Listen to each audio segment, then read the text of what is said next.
nə ola bilər sizcə? Yəni İran hakim rejimi bu İsrail və Amerika Birləşmiş Ştatlarının İrana hücumu başlayandan sonra təkcə İsrailə və Amerikanın hərbi bazalarına deyil, qonşu ərəb ölkələrinə, yaxın və uzaq ərəb ölkələrinə də hücumlar edir, raketlər atılır, dronlar uçur və bu da təbii ki, təəssüf doğurur. Hələlik o xatırlatdığınız bir hadisə nəzərə alınmasa, Türkiyə və Azərbaycana yönəlik addım atmayıb İran. Və məncə atmasa da daha düzgün olar, hər cəhətdən daha düzgün olar.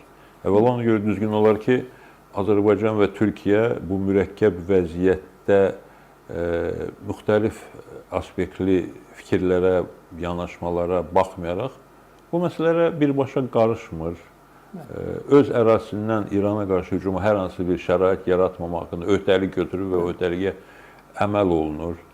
Və dövlət başlarının açıqlamalarında da çox diqqətli davranılır, ehtiyatlı davranılır və elə İlham Əliyevin haqqında danışdığımız jestləri də, o cümlədən bugün səfirliyə getməsi də, bütün bunlar da məncə İran hakimiyyət dairələri üçün bir müsbət mesaj, çəkindirici addımlar olmalıdır ki, Azərbaycana və Türkiyəyə qarşı bu cür addımlar atmaq olmaz. Bu məsələnin bir tərəfidir. Məsələnin ikinci bir tərəfi, atacaqlarsa nəticəsi ilk növbədə üzləri üçün yaxşı olmayacaq. Mən demirəm ki, Azərbaycan İranla qarşı durmaya maraqlıdır, yaxud da maraqlı olmalıdır, yaxud da qarşı durma olsa biz üstün olarıq. İran nə qədər zəifləmiş olsa da, hər halda böyük bir dövlətdir və hərbi gücü, hərbi təcrübəsi də mövcuddur.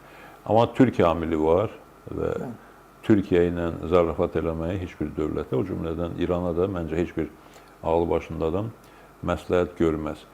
Və İran, Türkiyə və Azərbaycana qarşı bu tipli məsuliyyətsiz addımlar atacaqsa, o zaman sonraki cavabları da hesablamağa başlamalıdır, ölçüb biçməlidir.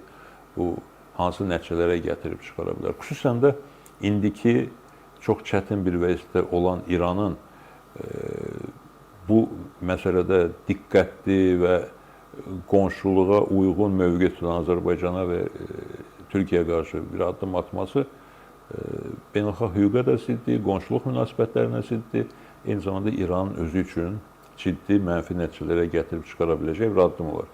Və Türkiyənin Xarici İşlər Nazirliyinin də sərt xəbərdarlığı məncə elə mən dediyim bu məqamı bir daha təsdiq eləyir.